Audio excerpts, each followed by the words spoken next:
If you hear a little clicking in the video, that's because I turned the fan on because I don't want to take this sweater off because it's cozy, but it's hot in here. What's next? The Raven, the fourth book in the Skeleton Creek series. It's the last book in this omnibus I got. A little tight. It's a little tight. Raven and not Raven. Hang on. Uh yeah. So I have 5 of these books. The omnibus has 4 of them and then there's one other one. Um Remember that at the end of the last book they found books that were lost from Thomas Jefferson's library, and I did check, and such a thing does exist. But yeah, so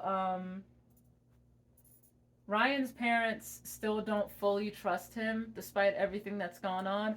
I feel like at this point, not trusting Ryan is really just them trying to beat a dead horse because he and female friend, I need to fix that. That is very stuck.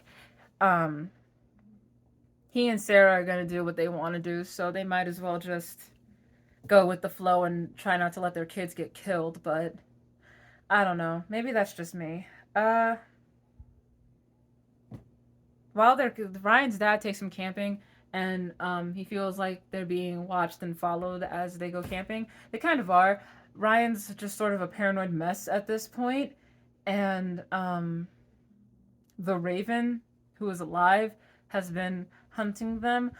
Uh, I don't know where I lost the narrative because I thought this was just about like a weird ghost story, and now we've developed into full mystery mode, but it's kind of cheesy at this point. Also, remember that Ryan's friend Fitz is gone, and Fitz's dad is the Raven, so that's a thing.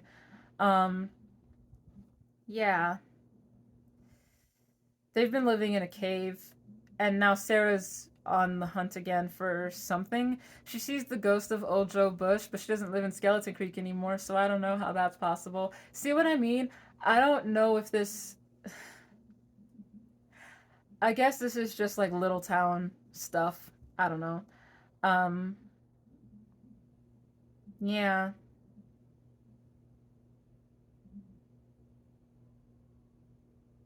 Hang on. I'm reading my notes. Um, I don't know. It's just the same thing that happened last time. And like, Fitz and Sarah and Ryan end up becoming the new Crossbones. I don't understand what is happening in this book. I knew it would be ridiculous, but like not this ridiculous. I didn't Google anything this time just to check cuz no, I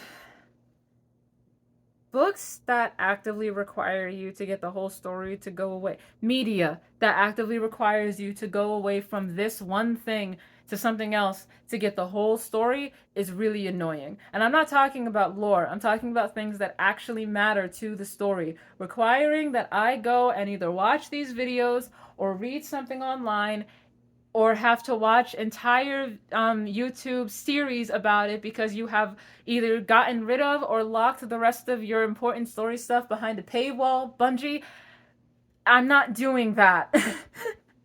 Write a better story and make it always available, or put all of it behind a paywall. Um, yeah. I think Ryan should just leave Skeleton Creek at this point. Just leave it all behind. Like, this place has made you so paranoid. His leg got really messed up. His friends have left him. Just leave Skeleton Creek at this point. See if I can get this one out. Because the next one is the last book in the Maya series. I got it. Maya and the Lord of Shadows. Last book. Um, Remember that, like, they found her sister in the last book? And Maya and Co have been teaching her stuff. Okay, yeah, this isn't gonna work. Excuse me for a second.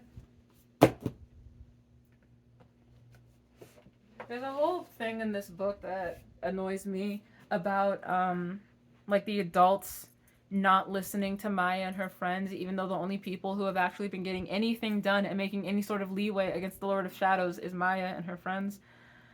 Um, yeah, I will say that the reason that the novelty has probably worn off on me is probably because it's a children's book, and I like children's books, but I can only take so much, you know?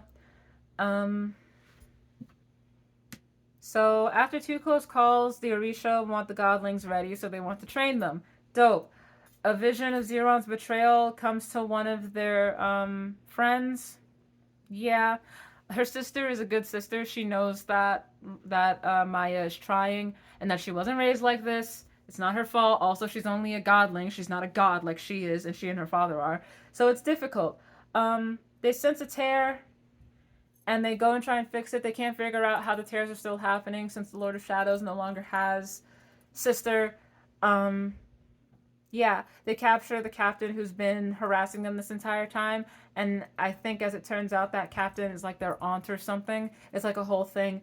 Um, Oya comes and takes control of the whole situation. She wants to remember also that there's like Orisha in this. The gods are the Orisha in this one. Um, she wants to destroy the dark. Maya isn't sure that that's such a good idea. They're sent home.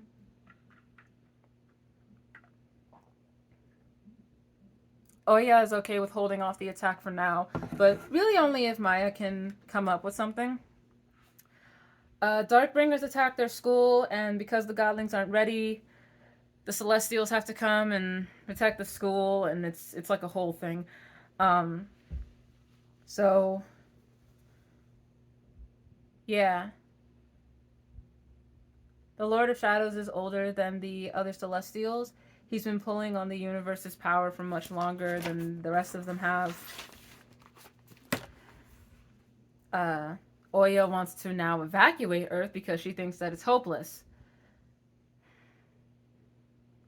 I understand where the Celestials and the gods and stuff are coming from, but I need them to. I wish they could understand. Like, I'm talking as if like this book, like in the book, I wish they could understand that like Maya has gone up against the Lord of Shadows twice and come out on top. So maybe we should listen to her because maybe she's got some good ideas. Just maybe. But what does Maya know? She's only like what, 14? Something like that. Maya staff breaks, but she's able to trap him somewhere. Uh hang on. Hang on.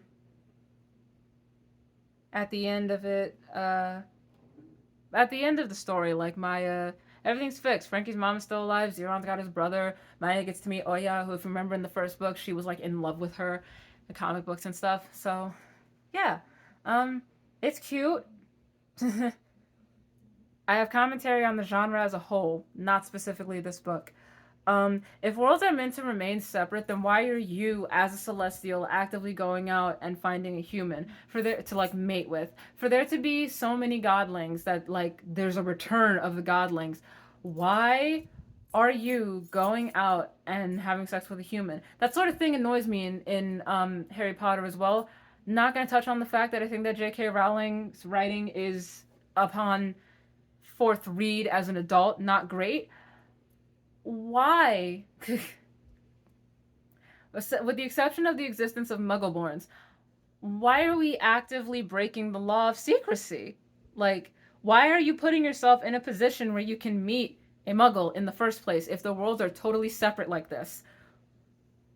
Why even cause that to be a problem?